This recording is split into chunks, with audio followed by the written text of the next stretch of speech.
Video like जरूर कर लीजिए और ऐसे वीडियो लगातार फ्री में पाने के लिए चैनल को तुरंत सब्सक्राइब कर लीजिए और बेल आइकन को जरूर टैप कर लीजिए ताकि आगे भी सारे वीडियो आपको मिलते रहे। यूट्यूब में फॉलो करते हैं तो प्लीज ये वाला फ्री टेलीग्राम चैनल जरूर ज्वाइन कर लीजिएगा। सारे नोटिफिकेशन सारे अपडेट यहीं पे आते हैं, ध्यान रखिए। हेलो फ्रेंड्स, मेरा नाम है वैभव और आप लोग देख रहे हैं UP PSC best online coaching YouTube channel. दोस्तों, यहाँ पर हम लोगों ने स्टार्ट किया एक 3000 क्वेश्चन का सीरीज जिसमें हम इकोनॉमिक्स यानी कि अर्थशास्त्र के क्वेश्चंस को कवर अप करते हुए चलेंगे। इन क्वेश्चंस के बाहर आपके एग्जामिनेशन में कहीं से कुछ भी नहीं आएगा, चाहे आप उत्तर प्रदेश पीसीएस का एग्जाम देखेंगे या फिर आप आरओ बीईओ या फिर कोई लोअर ग्रेड का, सब कुछ मतलब जितने भी ऐसे एग्जाम्स होंगे जो यूपी पीएससी आयोग के थ्रू कंडक्ट कराए जाएंगे या फिर यूपी ट्रिपल एससी आयोग के द्वारा, वो सारे के सारे यहाँ पर कवर अप हो जाएंगे। ठीक है, बहुत इंपॉर्टेंट सीरीज है, इसको ज़रूर फॉलो करें। अगर अभी तक चैनल को सब्सक्राइब ना किया हो तो चैनल को सब्सक्राइब करें। और इसमें आज ये हमारा सेकेंड वीडियो है। हर एक वीडियो में 25 क्वेश्चंस को हम लोग कवर अप करते हुए चलेंगे। ठीक है, जो भी क्वेश्चंस आपसे मैं पूछूंगा उन क्वेश्चंस के आंसर कमेंट सेक्शन में ज़रूर करिएगा। सो आइए दोस्तों, स्टार्ट करते हैं आज के अपने इस वीडियो को। आज के इस सेशन का जो पहला क्वेश्चन है, इसमें आपसे पूछा गया है कि निम्नलिखित में से कौन सी वाटरशेड विकास परियोजना भारत की केंद्र सरकार द्वारा प्रायोजित है जिसका उद्देश्य ग्रामीण आबादी को पानी के संरक्षण के लिए सक्षम बनाना है। अब ये जल क्रांति है, पानी संसद है या फिर हरियाली। तो देखिए यहाँ पर सही आंसर क्या आएगा, ऑप्शन सी यानी कि हरियाली। ये जो स्कीम है हरियाली, ये एक वाटरशेड विकास और प्रबंधन कार्यक्रम है। ठीक है, अच्छा कमेंट सेक्शन में ये बताइएगा, वाटरशेड की बहुत बात हो रही है, एग्जैक्टली वाटरशेड होता क्या है और क्या एक वाटरशेड के अंदर बहुत सारे वाटरशेड हो सकते हैं? ये जरा दो बातें कमेंट सेक्शन में बताइएगा। एग्जैक्टली मतलब क्या है वाटरशेड का, क्या आप समझते हैं वाटरशेड से? ठीक है, अगर आपको ना पता हो तो गूगल सर्च करिएगा। अगर आप नहीं बता पाएंगे तो नेक्स्ट वीडियो में मैं आपको बताऊंगा कि वाटरशेड एग्जैक्टली क्या होता है। ठीक है, बाकी अगर हम बात करें हरियाली योजना की, तो इसको केंद्र सरकार द्वारा प्रायोजित किया गया है, यानी कि केंद्र और राज्य सरकार दोनों मिलकर इसको कार्यान्वित करते हैं, यानी कि इंप्लीमेंट कर रही हैं। ठीक है, पर्पस क्या है कि ग्रामीण इलाकों में जो पानी का संचय है उसको यहाँ पर सक्षम बनाया जाए, लोगों की वो पानी को जो है उसका संचय कर पाए। ठीक है, चलिए नेक्स्ट क्वेश्चन पे मूव ऑन करते हैं। इसके बाद इस क्वेश्चन की बात करें तो इस क्वेश्चन में आपसे पूछा गया है कि आर्थिक विकास के साथ आमतौर पर किसे जोड़ा जाता है? आय स्फीति को, मुद्रास्फीति को, मुद्रास्फीति जनित मंदी को या फिर अति मुद्रास्फीति को? तो सही आंसर क्या आएगा आपका, ऑप्शन बी यानी कि मुद्रास्फीति या फिर इन्फ्लेशन। सो मुद्रास्फीति की बात करें तो इसको सीधे से आप ये समझ सकते हैं कि कहते हैं ना कि महंगाई बढ़ गई है, तो महंगाई का बढ़ जाना ही क्या है, आपका इन्फ्लेशन है। और अगर ये कोई आपसे कहे कि भैया महंगाई बिल्कुल होनी ही नहीं चाहिए, तो ये भी गलत है, क्योंकि अगर बिल्कुल महंगाई नहीं होगी तो मांग नहीं बढ़ेगी, डिमांड नहीं बढ़ेगी। ठीक है, और अगर डिमांड नहीं बढ़ेगी और मतलब लोग खर्च नहीं करेंगे, अगर लोग खर्च ही नहीं करेंगे तो डिमांड नहीं बढ़ेगी, डिमांड नहीं बढ़ेगी तो सारी इकोनॉमिक जो एक्टिविटीज़ है वो धीरे धीरे डिक्रीजिंग ऑर्डर में चली जाएंगी, यानी कि जो आर्थिक विकास है वो रुक जाएगा। इसीलिए कहा जाता है कि आर्थिक विकास जो है वो आमतौर पर इन्फ्लेशन के साथ जुड़ा हुआ है। तो सही आंसर क्या आएगा हमारा, मुद्रास्फीति। ठीक है, चलो नेक्स्ट क्वेश्चन पे मूव ऑन करते हैं। अगले क्वेश्चन में यहाँ पर आपसे पूछा गया है सकल राष्ट्रीय उत्पाद यानी कि जीएनपी में श्रम का अनुपात निम्नलिखित कारणों से कम हो जाता है। अब कौन से कारण है जिसकी वजह से सकल राष्ट्रीय उत्पाद जो है उसमें श्रम का अनुपात कम हो जाता है?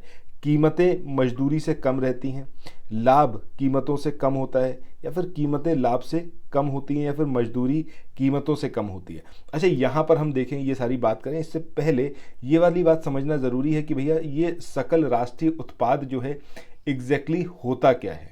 ठीक है, सो देखिए अगर हम बात कर रहे हैं कि इसकी जीएनपी की यानी कि ग्रॉस नेशनल प्रोडक्ट की, तो ग्रॉस नेशनल प्रोडक्ट में किसी देश के जो नागरिक हैं, चाहे वो वहाँ के निवासी हों या फिर वहाँ के निवासी ना हो, उनके द्वारा किसी वित्तीय वर्ष में उत्पादित यानी कि जो वो प्रोड्यूस कर रहे हैं वो अंतिम वस्तु और जो सर्विसेज हैं, सेवाएं हैं, उनका टोटल जो मॉनेटरी वैल्यू है वो आपका उस देश का जो सकल राष्ट्रीय उत्पाद है वो कहा जाता है। यानी कि जीएनपी की अगर हम बात कर रहे हैं तो जीएनपी में क्या होगा कि किसी देश में जो नागरिक रह रहे हैं, जो सिटीजन हैं, ठीक है, मतलब नागरिक की हम बात कर रहे हैं, जो नागरिक हैं चाहे वो वहाँ के निवासी हों या फिर वहाँ के निवासी ना हो, किसी एक वित्तीय वर्ष में उनके द्वारा जो उत्पादित अंतिम वस्तु हैं या फिर जो सेवाएं हैं उनका मॉनेटरी वैल्यू, वही आपका उस देश का सकल राष्ट्रीय उत्पाद कहलाता है।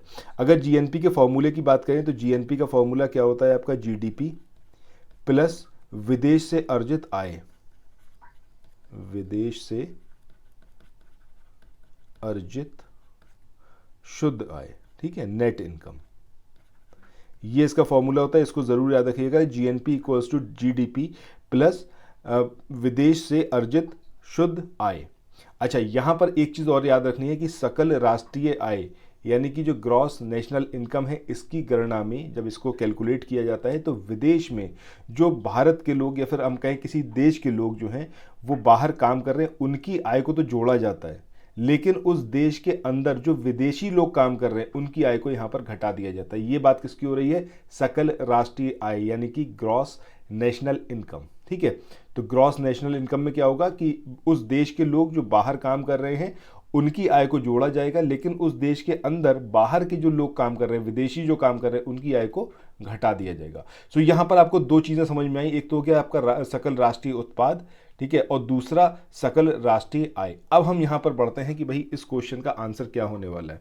सो इस क्वेश्चन के आंसर की हम बात करें तो इस क्वेश्चन में आप यहाँ पर देखेंगे तो जो सकल राष्ट्रीय उत्पाद है इसमें श्रम की भागीदारी कम हो जाती है, ठीक है, और उसकी वजह से क्या होता है, मजदूरी हो जाती है वो कम हो जाती है। तो यहाँ पर सही आंसर क्या आएगा? मजदूरी कीमतों से कम होती है, ये यहाँ पर हमारा सही आंसर आएगा। इसके बाद नेक्स्ट क्वेश्चन पे मूव ऑन करते हैं। अगला क्वेश्चन यहाँ पर आपको दो सूची दी हुई है और इसको आपको यहाँ पर मिलान कराना है। सो अब देखिए, इसमें अगर हम बात करें किसकी, आर्थिक विकास की, तो आर्थिक विकास को आप किससे मिलाएंगे? जो रचनात्मक परिवर्तन है यानी कि ऑप्शन, मतलब ये जो फोर्थ नंबर है इसके साथ मिलान होगा। आर्थिक वृद्धि की बात करें तो आर्थिक वृद्धि आपका सकल घरेलू उत्पाद से। वहीं अगर सतत विकास की बात करें तो सतत विकास जो है आपका किससे रिलेटेड आएगा? ये आपका पर्यावरण से। और जीवन की गुणवत्ता की बात करें तो किससे? स्वास्थ्य से। तो यहाँ पर हमारा आंसर क्या आएगा कि ए के साथ आएगा आपका 4, बी के साथ आएगा 1, सी के साथ आएगा 2 और डी के साथ आएगा 3, यानी कि 4, 1, 2, 3 ये हमारा आंसर होगा। सो यहाँ पर हम देखें तो ऑप्शन डी जो है वो यहाँ पर हमारा सही आंसर होगा। इसके तो आगे चले नेक्स्ट क्वेश्चन को देखें। इससे पहले कुछ एक इन्फॉर्मेशन है आप लोगों के लिए जो बहुत इंपॉर्टेंट है। अगर आप लोग उत्तर प्रदेश पीसीएस की तैयारी कर रहे हैं, आप आरओ की तैयारी करना चाहते हैं, बीईओ की तैयारी करना चाहते हैं, इन तीनों एग्जाम की अगर आप तैयारी करना चाहते हैं तो स्टडी फॉर सिविल सर्विसेज के कोर्सेज को आप ज्वाइन कर सकते हैं कंप्लीट तैयारी के लिए। ये वन स्टॉप डेस्टिनेशन है, यहाँ पर आपको सब कुछ मिलेगा, जिसमें स्टडी मटेरियल रहेगा, टेस्ट सीरीज रहेंगी, पेड क्विज रहेंगी, सब कुछ आपको एक ही जगह पर मिलेगा। और ये सब कुछ सफिशिएंट होगा आपके एग्जाम को क्रैक करने के लिए, एग्जाम को निकालने के लिए। लेटेस्ट ग्रुप स्टार्ट हो चुके हैं और उन ग्रुप में आपको एडमिशन लेने के लिए सिंपली जो ये नंबर मैं आपकी स्क्रीन पर लिख रहा हूँ, इन नंबर्स पर आप कॉल कर सकते हैं। 8564880530 इस नंबर पर आप संपर्क कर सकते हैं। इसके अलावा 9696066089 इस नंबर पर कांटेक्ट कर सकते हैं, या फिर आप 7523864455 इन तीनों में से किसी भी नंबर पर कॉल करके आप हमसे संपर्क कर सकते हैं और ये लेटेस्ट ग्रुप जो है इसमें आप एडमिशन ले सकते हैं। इसके बाद अगले क्वेश्चन की बात करें। इस क्वेश्चन में पूछा गया है भारतीय अर्थव्यवस्था के संदर्भ में निम्नलिखित कथनों पर आप विचार करें। पहला यहाँ पर स्टेटमेंट है, पिछले 10 वर्षों में सकल घरेलू उत्पाद में 4 गुना वृद्धि हुई है। सो भाई पहला स्टेटमेंट यहाँ पर गलत है, क्योंकि 4 गुना वृद्धि नहीं हुई है जीडीपी में, तो पहला स्टेटमेंट तो हो गया इनकरेक्ट। अब दूसरे स्टेटमेंट की बात हो रही है कि पिछले 10 वर्षों में सकल घरेलू उत्पाद में सार्वजनिक क्षेत्र की प्रतिशत हिस्सेदारी में गिरावट आई है, ठीक है। सो ये स्टेटमेंट यहाँ पर सही है, क्योंकि जो सार्वजनिक क्षेत्र है उसका हिस्सा कम हुआ है और जो प्राइवेट सेक्टर है उसका हिस्सा बढ़ा है जीडीपी में, तो ये चीज़ यहाँ पर सही है। तो हमारा आंसर क्या होगा, जिसमें केवल सेकंड स्टेटमेंट जो है वो करेक्ट हो, यानी कि ऑप्शन बी जो होगा वो यहाँ पर हमारा सही। उसके बाद अगले क्वेश्चन की बात करें। यहाँ पर आपसे एक तरफ आपको ये अवधि दे रखी है और एक तरफ सबसे उपयुक्त उसका विवरण दिया हुआ है। आपको बताना है कि कौन सा युग्म जो है यहाँ पर सही मिलान है, मतलब कि सही सुमेलित है, ठीक है।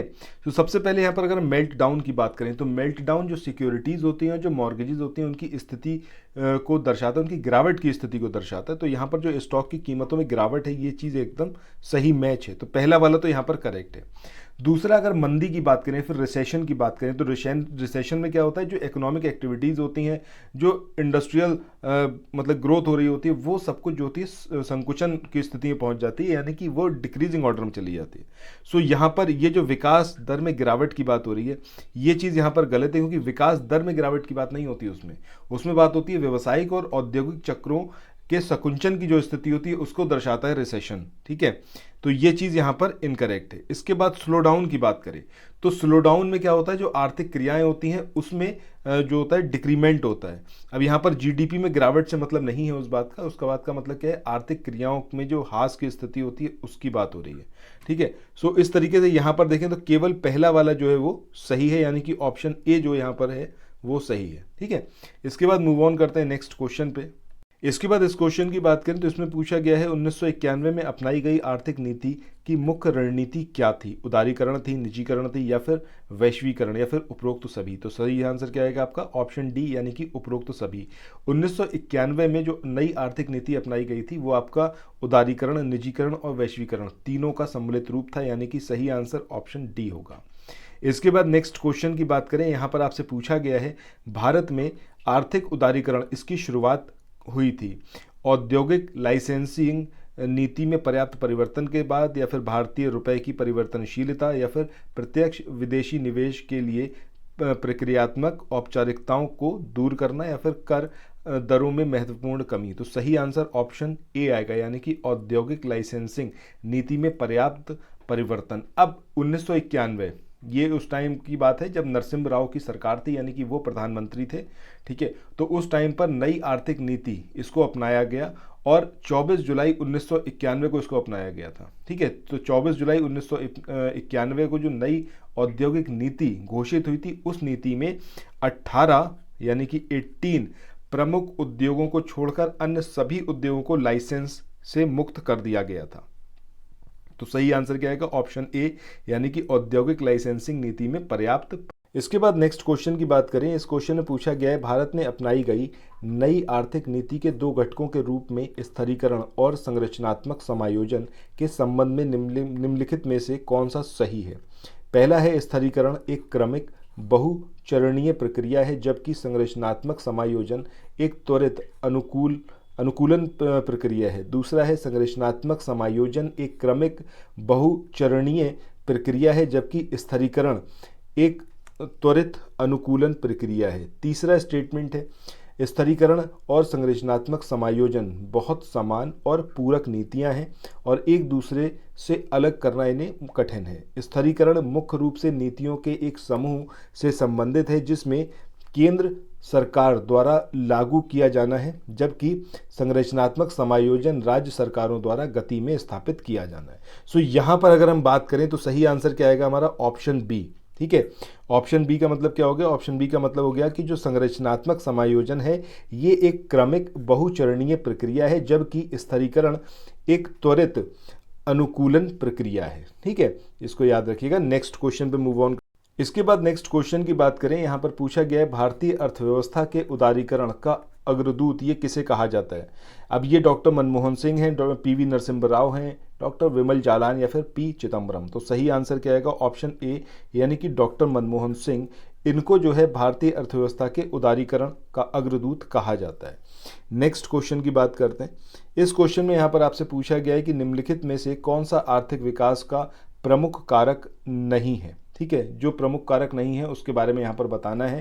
पहला यहाँ पर दिया हुआ है पूंजी का संचय और प्रौद्योगिकी में सुधार। दूसरा है जनसंख्या में परिवर्तन। इसके बाद तीसरा है आपका विशेष गतिविधियों में श्रम का विभाजन।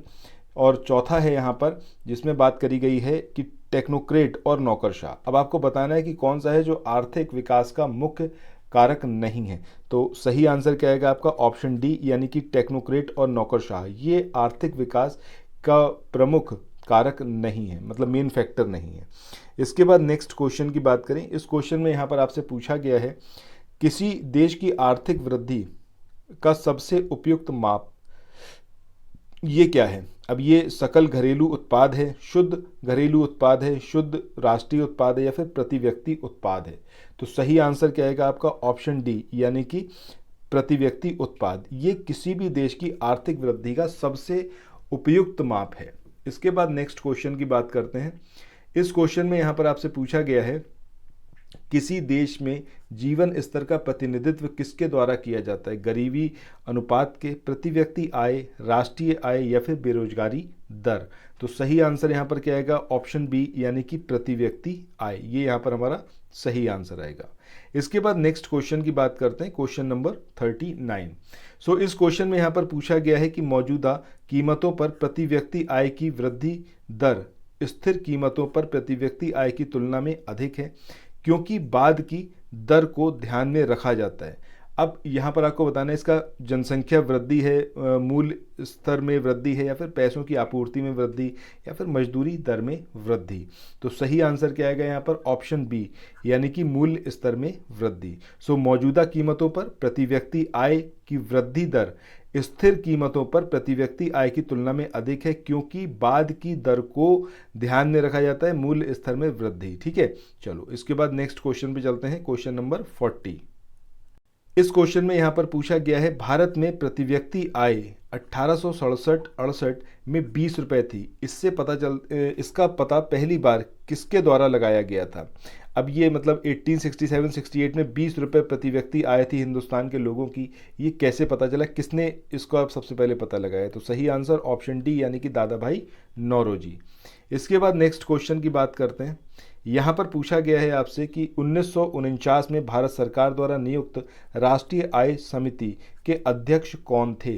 ठीक है, अब आपको बताना है कि अध्यक्ष कौन थे जिनको 1949 में भारत सरकार द्वारा नियुक्त किया गया था। ठीक है, राष्ट्रीय आय समिति जो बनाई गई थी उसका अध्यक्ष इनको नियुक्त किया गया था, तो ये थे कौन? तो सही आंसर क्या आएगा? ऑप्शन बी यानी कि पीसी महालनोबिस। नेक्स्ट क्वेश्चन की बात करते हैं। इस क्वेश्चन में यहाँ पर आपसे पूछा गया है भारत में परिवार नियोजन कार्यक्रम किस वर्ष प्रारंभ किया गया? अब ये 1950 में, 51, 52 या फिर 53। तो सही आंसर यहाँ पर क्या आएगा आपका? ऑप्शन सी यानी कि 1952 में भारत में परिवार नियोजन कार्यक्रम को स्टार्ट किया गया था। इसके बाद नेक्स्ट क्वेश्चन पे मूव ऑन करते हैं। तो इस क्वेश्चन में यहाँ पर आपसे पूछा गया है 90 के दशक के पिछले दशक में सकल घरेलू उत्पाद की वृद्धि की उच्चतम दर निम्नलिखित में से किस वर्ष प्राप्त हुई थी? तो सही आंसर क्या आएगा आपका? 1999-2000। ठीक है, इसमें जो है सबसे उच्च दर या फिर उच्चतम दर सकल घरेलू उत्पाद की प्राप्त हुई थी। इसके बाद नेक्स्ट क्वेश्चन पे चलते हैं, क्वेश्चन नंबर 44। यहाँ पर पूछा गया है भारतीय अर्थव्यवस्था ने निम्न वर्ष उच्चतम विकास दर देखी है। अब कौन सा वर्ष है जब उच्चतम विकास दर देखी गई? तो ये है आपका ऑप्शन डी यानी कि वर्ष 2006-2007 में भारतीय अर्थव्यवस्था ने उच्चतम विकास दर देखी है। इसके बाद अगले क्वेश्चन की बात करते हैं। यहाँ पर पूछा गया है भारत में पूंजी निर्माण के आंकड़ों के संग्रह का कार्य किस एजेंसी को सौंपा गया है? ठीक है, अब ये जो पूंजी निर्माण के आंकड़े हैं इसका संग्रह, इसका कलेक्शन जो है कौन सी एजेंसी करती है, आपको ये बताना है। तो सही आंसर क्या आएगा? ऑप्शन ए यानी कि आरबीआई और केंद्रीय सांख्यिकी संगठन। अच्छा ये बताइएगा जो केंद्रीय सांख्यिकी संगठन है और आरबीआई है इनके हेडक्वार्टर कहाँ कहाँ है? ये कमेंट सेक्शन में आप लोग बताइएगा। नेक्स्ट क्वेश्चन की बात करें। इस क्वेश्चन में पूछा गया है नए सकल घरेलू उत्पाद डेटा में आधार वर्ष 2004-05 से बदल दिया गया। अब किससे इसको बदला गया है? ठीक है, ये आपको बताना है। तो सही आंसर क्या आएगा आपका? ऑप्शन ए यानी कि वर्ष 2011-12 से इसको बदल दिया गया है, जो आधार वर्ष पहले 2004-05 था। इसके बाद नेक्स्ट क्वेश्चन की बात करते हैं। यहाँ पर आपसे पूछा गया है वर्तमान में 2015 की बात हो रही है, इसमें भारत में राष्ट्रीय आय के अनुमान के लिए निम्नलिखित में से किस आधार वर्ष का उपयोग किया जा रहा है? अब इसमें आपको बताना है कि किस आधार वर्ष का उपयोग जो है वो किया जा रहा है। तो सही आंसर क्या आएगा आपका? 2011-12, जो भी हम लास्ट क्वेश्चन में देखा था। सो ये आपको याद रखना है। इसके बाद नेक्स्ट क्वेश्चन की बात करें। यहाँ पर आपसे पूछा गया है भारत में स्थिर कीमतों पर सकल घरेलू उत्पाद के अनुमान के लिए वर्तमान में जो आधार वर्ष है वो आधार वर्ष कौन सा है? ठीक है, ये आपको बताना है। तो सही आंसर यहाँ पर क्या आएगा? ऑप्शन ए यानी कि 1999-2000। अब ये स्थिर कीमतों पर है, स्थिर कीमतों पर जो सकल घरेलू उत्पाद है उसके अनुमान के लिए जो वर्तमान में आधार वर्ष है वो 1999 और 2000 है। इसके बाद आगे चलते हैं नेक्स्ट क्वेश्चन पे। इस क्वेश्चन में यहाँ पर आपसे पूछा गया है कि भारत में राष्ट्रीय आय को मापने के लिए निम्नलिखित में से कौन सा सही आधार वर्ष है? ठीक है, तो सही आंसर यहाँ पर क्या आएगा? ऑप्शन सी यानी कि 2004-2005। ये राष्ट्रीय आय को मापने के लिए जो आधार वर्ष है वो है, इसको याद रखिएगा। इसके बाद आज के इस वाले सेशन का जो आखिरी क्वेश्चन है इसमें पूछा गया है निम्नलिखित में से कौन सा आर्थिक विकास का संकेतक है? ठीक है, या फिर संकेत है। अब ये 1 वर्ष के दौरान स्थिर कीमतों पर राष्ट्रीय उत्पाद में वृद्धि है, या फिर ये आपका वास्तविक प्रति व्यक्ति आय में निरंतर वृद्धि है। तो सही आंसर क्या आएगा? ऑप्शन बी, यानी कि वास्तविक प्रति व्यक्ति आय में निरंतर वृद्धि। ये जो है आर्थिक विकास का संकेतक है, यानी कि इंडिकेटर है या फिर संकेत है, जो भी कहिए। ठीक है, सो इसी के साथ आज के इस वाले सेशन को यहाँ पर एंड करते हैं। फिर मिलते हैं नेक्स्ट वीडियो में। 2-3 क्वेश्चन मैंने आपसे पूछे हैं, मैं चाहूँगा कि आप लोग कमेंट सेक्शन में उसका आंसर ज़रूर करें। गूगल सर्च भी आप कर सकते हैं, बुक्स पलट कर आप देख सकते हैं, बट काफ़ी इंपॉर्टेंट है जो आपसे पूछा गया है, उसको कमेंट सेक्शन में ज़रूर बताइएगा। Thank you so much.